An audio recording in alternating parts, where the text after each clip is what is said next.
Agora quero que você abra comigo o capítulo 14 do Evangelho de Lucas. O capítulo 14 do Evangelho de Lucas. Vou pular a pequena história que ia contar. Vou deixá-la para amanhã à noite e vou direto para esta mensagem. O capítulo 14 do Evangelho de Lucas, começando no versículo 16. Jesus havia sido convidado para uma ceia. Ceia é uma palavra antiga para o que chamamos de jantar, o jantar da noite. Para mim, isso significa uma parada no McDonald's, um hambúrguer, ou enviar alguém até a Pizza Hut para me trazer uma pizza.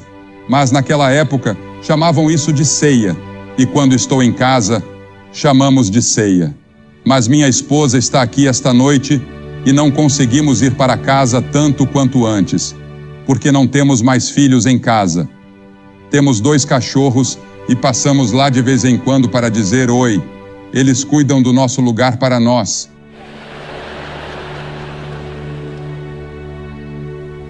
Se você aparecer por lá, eles vão te lamber até cansar e abanar o rabo, de tão felizes que ficam em ver alguém. Então ele lhes disse: um certo homem preparou uma grande ceia e convidou muitos. Agora, Jesus está contando uma história. Ele já fez várias coisas que deixaram seu anfitrião embaraçado.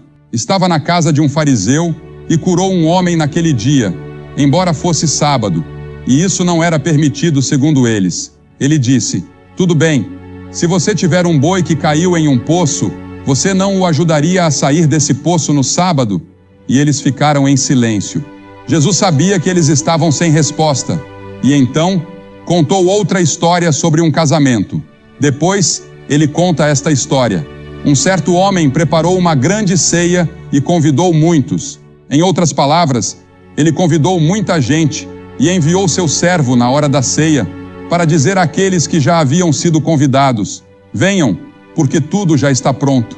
Naquela época, costumavam enviar os convites com semanas de antecedência e depois, 1 ou 2 dias antes do jantar, enviavam outro convite, um convite mais pessoal para virem. E eles não se sentavam em cadeiras como nós fazemos, nem tinham etiquetas de nome na mesa. Simplesmente chegavam rapidamente. Às vezes, até bagunçavam a mesa para conseguir o melhor lugar, para ficarem perto do anfitrião, pegar a melhor comida ou o melhor vinho.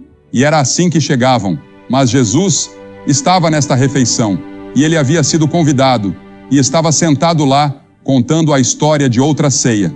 Ele contou esta história para ilustrar uma verdade espiritual.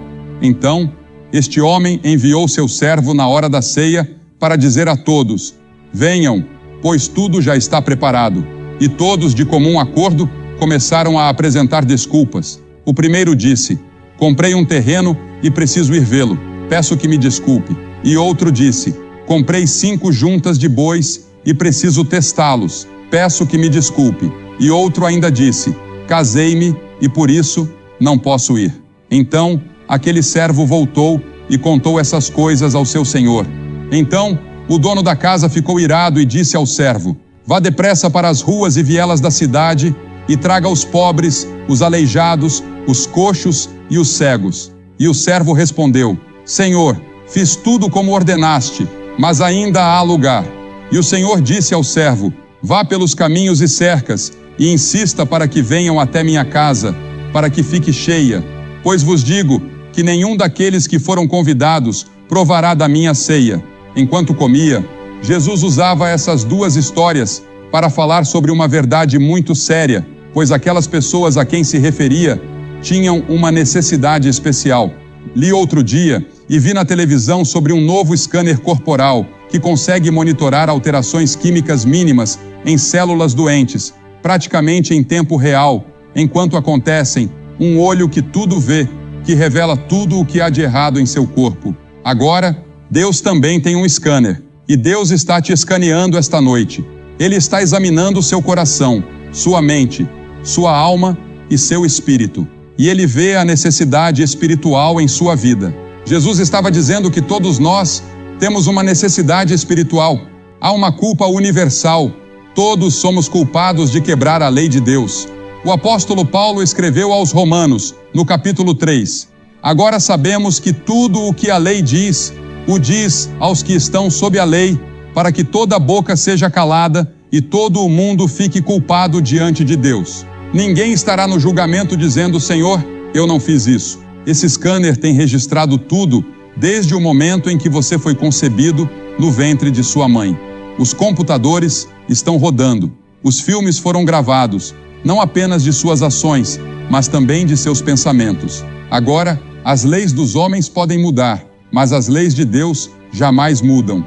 Talvez você diga: mas eu só quebrei uma ou duas das leis de Deus. Se você quebrou apenas uma lei, uma única vez, ele diz que você quebrou todas. Pois quem guardar toda a lei e tropeçar em um único ponto, torna-se culpado de todos, escreveu Tiago no 2º capítulo, verso 10. E então as Escrituras dizem que estamos mortos.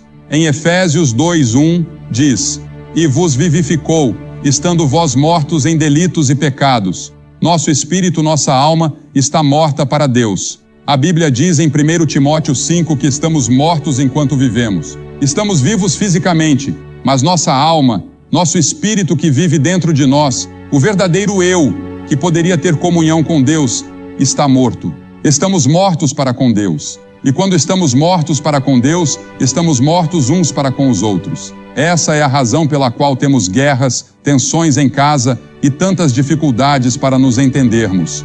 Estamos mortos para com Deus, e quando estamos separados de Deus, estamos separados uns dos outros. Ouvi certa vez o bispo Caldwell, presidente da Federação Luterana Mundial. Ele disse para mim: quanto mais nos aproximamos de Cristo, mais próximos ficamos uns dos outros.